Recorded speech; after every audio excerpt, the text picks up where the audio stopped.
Hello and welcome to my channel.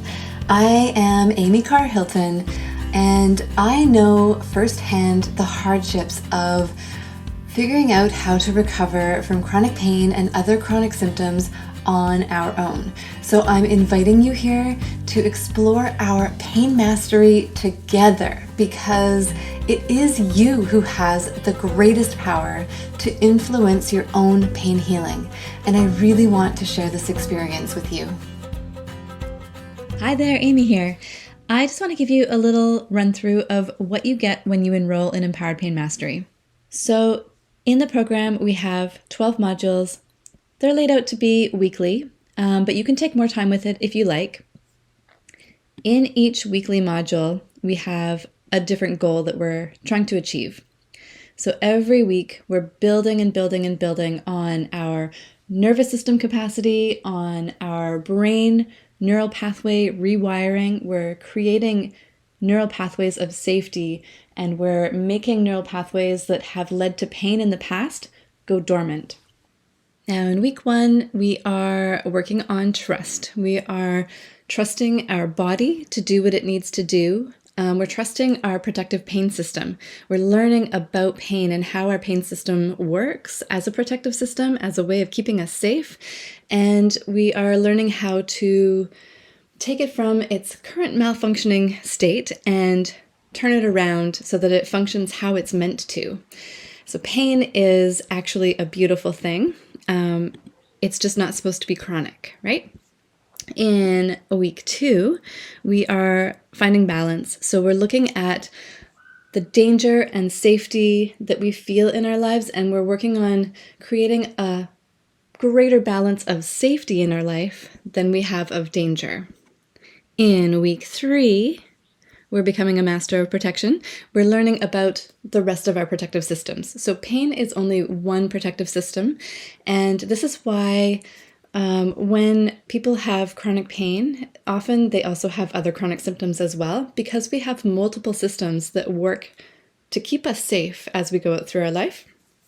And with neuroplastic pain, which is what we're working on here, there is a condition called central sensitization. That's where the central nervous system is so highly sensitized that all of our protective systems end up kind of malfunctioning, just like our pain is.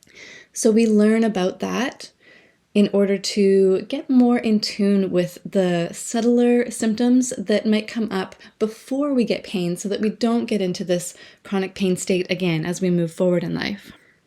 Now in week 4, we're becoming a committed pain healing master. And what that means is we are actually going to set a goal for ourselves, and it's an activity-based goal, and it's going to be centered around the triggers that you've been diving into exploring in your life through the first 3 weeks. We're going to take that a little bit further, and we're going to dive deeper into the emotional layers that are connected to those triggers. And then we're going to use that information, that knowledge, to start deconditioning our protective pain alerts. And we're going to start doing that with some slow, steady exposure to our triggers. Now in week 5, we're becoming a thoughtful pain master. We're going to really dive into how our thoughts, language, and our beliefs that we have really change our pain experience, and can change it for the better, but also have maybe been part of how we've gotten to where we are now. So we're going to look at a lot of different myths and that people tend to have, and we're going to dive into exploring where we can change those for ourselves. Week 6, becoming a master healing planner. We're going to take what we've been working on. We've been working on deconditioning our pain alerts for the past few weeks, and now we're going to take that into a little bit more activity, but we're going to take a look at what that might mean and what we might need to be prepared for as we go along the way, understanding flare-ups and dealing with that as we get more and more active. And we're going to take a look at planning in the sense that no plan is ever absolute. We always need to kind of recheck in with where we're at and be ready to pivot as needed. So that is week 6. Week 7, we're becoming a connected pain master. We're looking at the people and places in our lives. We're developing some greater communication skills. We're diving into maybe some stories that we have that we are ashamed of, we're afraid to share with others. We're holding parts of ourselves back because we are afraid that we won't fit in, that our loved ones won't love us back if we share too much about ourselves. And all of this are danger messages. And it's really important that we take a look at this. It doesn't mean you have to start sharing the things you've been hiding from others right away, or even at all. But it's going to be a process of you getting in touch with these stories that you have of yourself and just acknowledging that you are worthy of love and you are worthy of being safe in your life, no matter what your past and what your stories are. In week 8, we are again just stepping up the activity level a little bit more. We've gained a lot of skills up to this point, all the top down and bottom up practices that we've been learning as we go through this.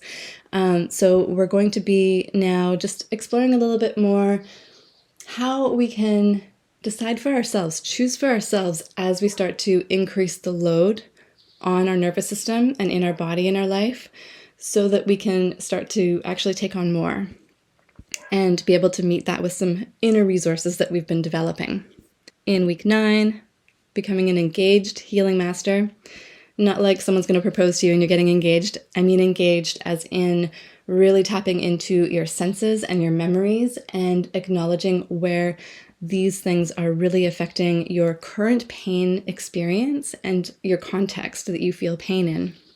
We're going to talk about stress, we're going to work on anxiety, and we're going to do a little bit more nervous system capacity work there. We've been doing some through the whole process, but we're going to do more in week 9. In week 10, becoming a master health advocate, we are going to take a look at your healthcare team, how you feel about it, how you feel about going to appointments, and becoming stronger in your convictions of what your motivations are for the choices that you make in your healthcare and how you communicate that to people who are there to help you.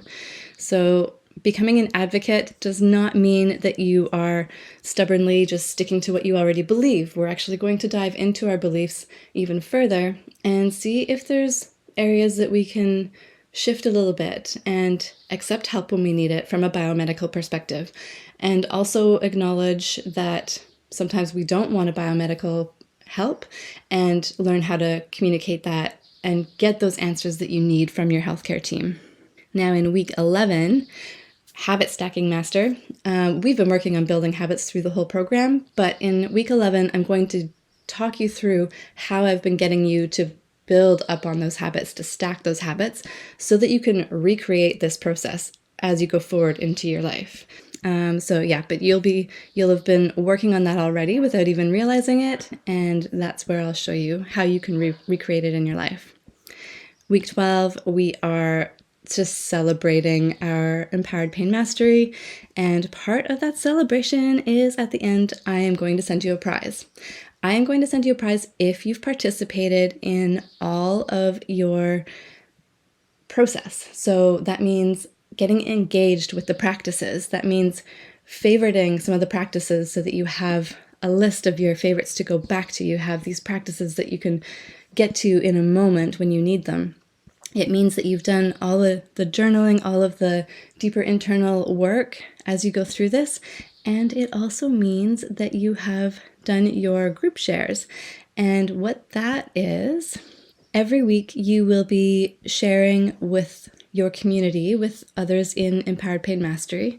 Let's actually go to one that has lots of photos and images because they're fun. So every week you're going to be sharing what you've been working on, how the process is going for you. You'll get feedback from me. You might get feedback from others going through the program as well. And just so that you can, engage a little bit more with people who are going through the same process as you are and connect through that and have the support that you need as you go through this. On the homepage here, you see this right-hand column. It says need support. I have multiple different ways of offering you support. You can comment on any lesson for lesson-specific assistance, or you can always direct message me through here. You can reach me through the community, or you can reach your fellow pain healing explorers through the community, or you can join us in our weekly live group sessions. And this is what makes Empowered Pain Mastery so effective. Every week, you get a chance to submit questions to me, and so that I can tailor our live sessions together to suit where you're at as an individual in this process of pain healing. This is huge. And if you can't make the live sessions, then at least I can still tailor the sessions for you, and you can watch the replays later. So that's just a little lowdown of what we're doing in Empowered Pain Mastery. So you've seen the modules, you know that we're going to use top-down and bottom-up approaches. This means using our conscious thinking brain, but also giving positive feedback to our brain through our body, because that's a really important piece of this. We're going to slowly work on deconditioning our pain alerts, building up safety neural pathways, and making those danger neural pathways go dormant as we increase our nervous system capacity so that our brain and our nervous system and our body are all prepared to take on more. We're going to do this slowly, we're going to be kind to ourselves, and we're going to have fun with it. So if this sounds like a good place for you to be, the next step that you want to take, I would love to see you in Empowered Pain Mastery.